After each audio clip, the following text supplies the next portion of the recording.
wabarakatuh. Perkenalkan, kami perwakilan dari kelompok 1. Saya Aisyah dan Perkenalkan, saya Nisa Nurul Kalbi. di sini saya akan menjelaskan tentang materi kelompok kami, yaitu kontrak pembiayaan. Apa sih itu kontrak pembiayaan? Kontrak pembiayaan akan memuat rincian pembiayaan seperti tujuan pembiayaan dan jenis kegiatan usaha maupun barang atau jasa yang mendapatkan pembiayaan. Kontrak ini juga memuat nilai pembiayaan, jumlah utang, nilai angsuran pembiayaan, jangka waktu pembiayaan, tingkat suku bunga, dan anggunan.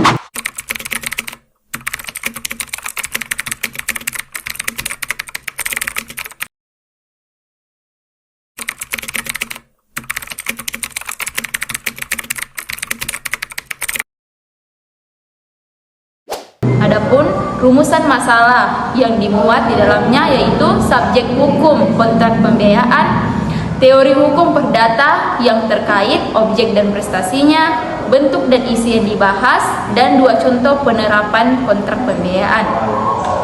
Yang pertama, subjek pembiayaan. Menurut Muhammad Khidir, dalam transaksi pembiayaan konsumen ada 3 pihak yang terlibat. Yang pertama, pihak perusahaan pembiayaan konsumen, yaitu pemberi dana pembiayaan atau kreditur. Yang kedua, pihak konsumen atau penerima dana pembiayaan atau debitur.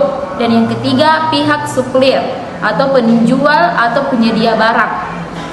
Yang kedua, teori perdata dalam kontrak pembiayaan. Terdapat 2 sumber hukum perdata untuk kegiatan perjanjian pembiayaan konsumen, yakni perundang-undangan di bidang hukum perdata dan asas kebebasan berkontrak atau Fakta San Sarvenda. Di dalam asas kebebasan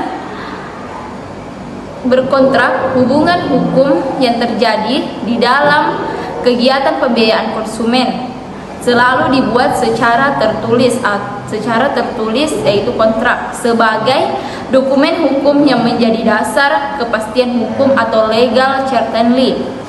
Perjanjian pembiayaan konsumen ini dibuat berdasarkan asas kebebasan berkontrak para pihak yang memuat rumusan kehendak berupa kewajiban dan hak dari perusahaan pembiayaan, konsumen sebagai pihak penyedia dana atau fund lender, dan konsumen sebagai pihak pengguna dana atau fund user.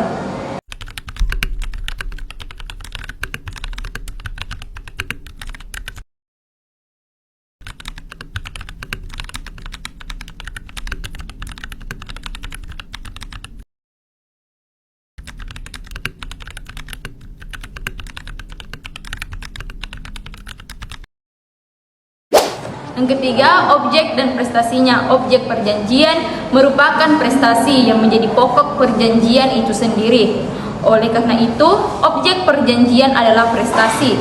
Perikatan berdasarkan pasal 1234 adalah perikatan ditujukan untuk perikatan. Berdasarkan pasal 1234 adalah perikatan ditujukan untuk memberikan sesuatu, untuk berbuat sesuatu, atau untuk tidak berbuat sesuatu. Prestasi tersebut harus tertentu atau paling sedikit ditentukannya jenisnya pada pasal 1333 ayat 1 KUH Perdata. Jika objeknya tidak tertentu, maka bagaimana orang dapat menuntut pemenuhan haknya dan melunasi kewajibannya?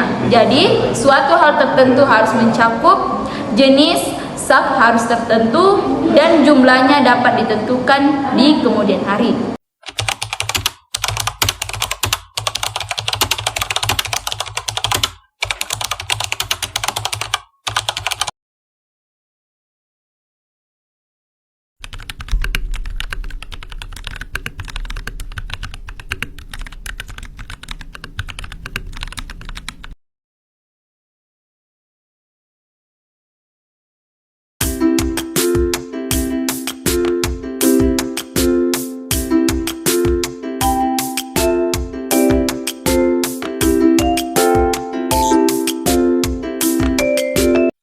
Selanjutnya materinya akan dilanjutkan kepada Anissa Nurul Kalbi.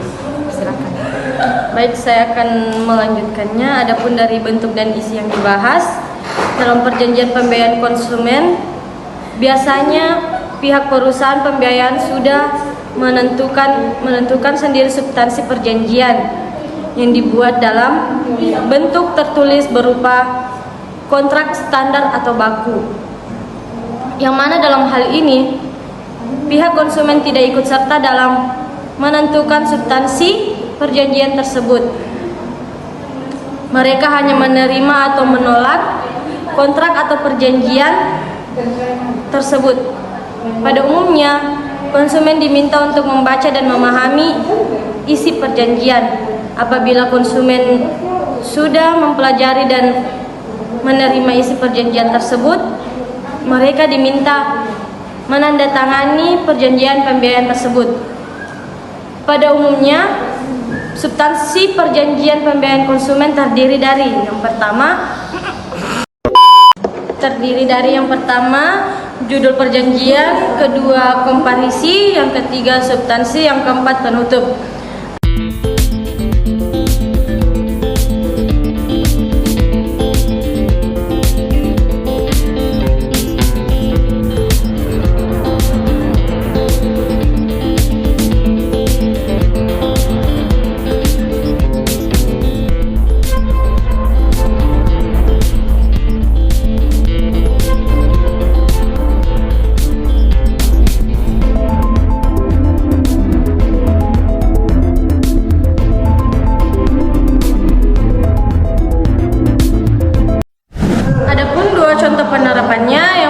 Pembiayaan konsumen dengan penyerahan hak milik secara fidusial yang telah dibuat dan ditandatangani oleh konsumen dan pelaku usaha adalah batal demi hukum dan tidak mempunyai hukum yang mengikat.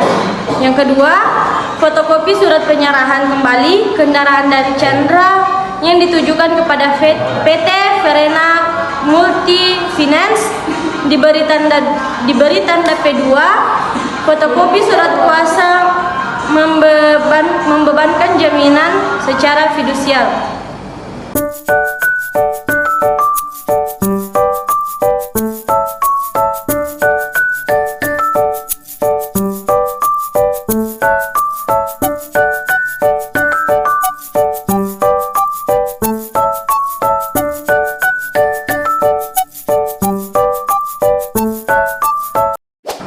Adapun kesimpulan dari kelompok kami yaitu lembaga pembiayaan konsumen yang bertindak selaku kreditur sebaliknya melakukan pendaftaran fidusial kepada setiap benda yang dibebani oleh jaminan fidusial, yang salah satunya untuk memenuhi atas publitas. Hal ini maka akan timbul perlindungan hukum terhadap preferensi kreditur pada saat terjadi wan prestasi, sehingga tujuan dari lembaga fidusia yaitu cepat, murah, dan pasti dapat terwujud. Demikianlah materi dari kelompok kami. Kurang dan lebihnya mohon dimaafkan. Wabillahi taufiq wal hidayah. Wassalamualaikum warahmatullahi wabarakatuh.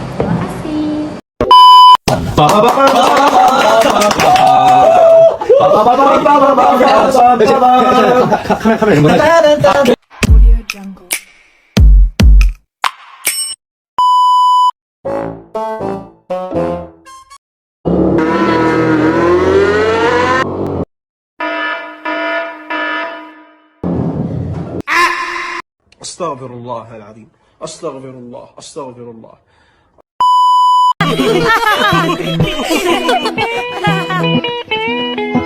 Cikgu, ni dari kami semua. Nah, bukalah.